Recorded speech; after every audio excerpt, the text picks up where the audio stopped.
For the fifth straight month, the U.S. economy lost jobs, 324,000 so far this year.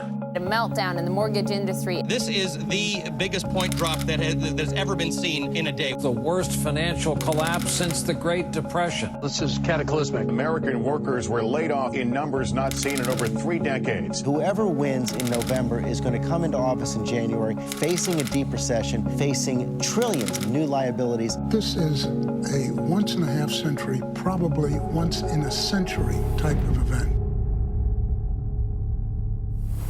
Today, I say to you that the challenges we face are real. They are serious and they are many. They will not be met easily or in a short span of time. But know this, America, they will be met. On the day Barack Obama took office, America had already lost 4.4 million jobs. An economic disaster, the worst in a generation. Some said America's best days were behind us. But like America, he dug deep, fought back, and never lost faith in our ability to meet the challenge. The president's stimulus plan saved up to 4.2 million jobs, including teachers, construction workers, police and firefighters working to build a stronger America. And when a flagship of the American economy was going down, his auto rescue forced companies and workers to retool and restructure, saving 1.1 million jobs. Today, for the first time since 2004, all 3 U.S. automakers are operating at a profit. Don't bet against the American worker. And now, instead of losing jobs, we're gaining them. The first increase in manufacturing jobs in a decade. And over the last 25 months, 4.1 million new private sector jobs. And while there's still more to do, there's been real progress. Because President Obama never stopped believing in us and fighting for us. He took on the credit card companies, stopping unfair fees and hidden penalties. Took on the Wall Street banks, too, fighting for tough new reforms to make sure they never again wreck our economy. He passed historic health reform, and now insurance companies can't deny children coverage for pre-existing conditions.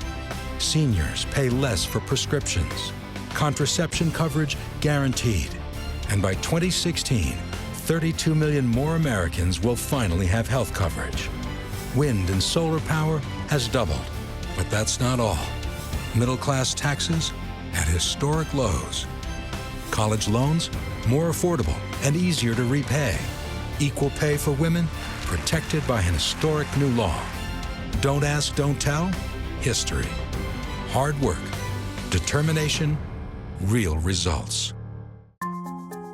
But instead of working together to lift America up, Republicans were waging a campaign to tear the president down. Virtually every Republican has decided to just say no to anything the president proposes. Put me in the no column. Vote no. Vote no. Republicans are getting a rap as the party of no. Yesterday, in the end, not a single Republican voted for the bill, and apparently the relative merits of the legislation had little to do with it. Our top political priority over the next 2 years should be to deny President Obama a second term. And still, he persevered, here at home and as commander-in-chief. Over the last 2 years, you've seen a depletion of the senior bench for al-Qaeda. Anwar al-Awlaki has been killed. Another huge victory in the war on terror. And then there was the victory no one saw coming. As an NBC News special report. This is CNN Breaking News.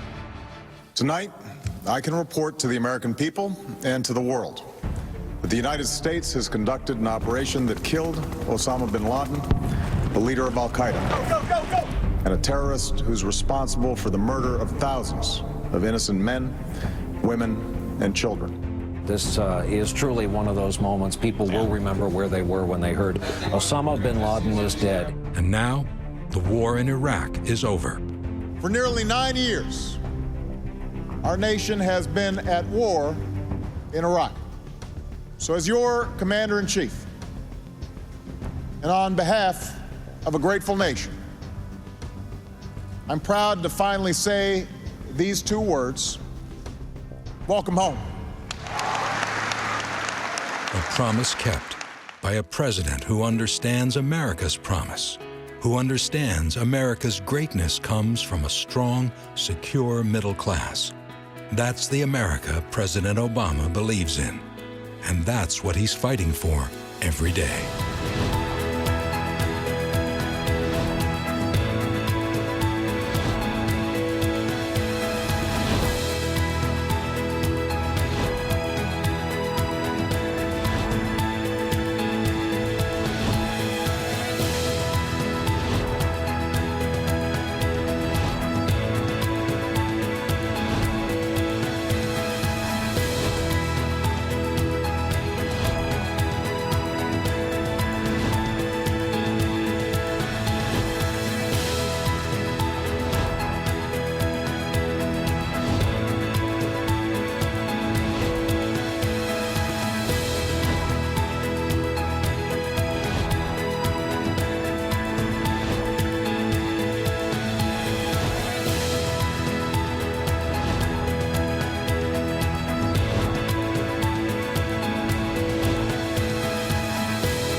This is a make-or-break moment for the middle class and for all those who are fighting to get into the middle class.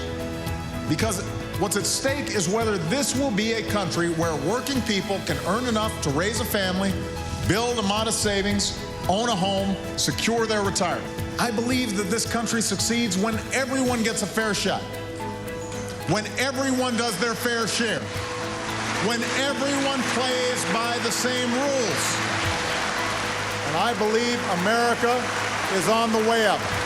Thank you. God bless you. God bless the United States of America.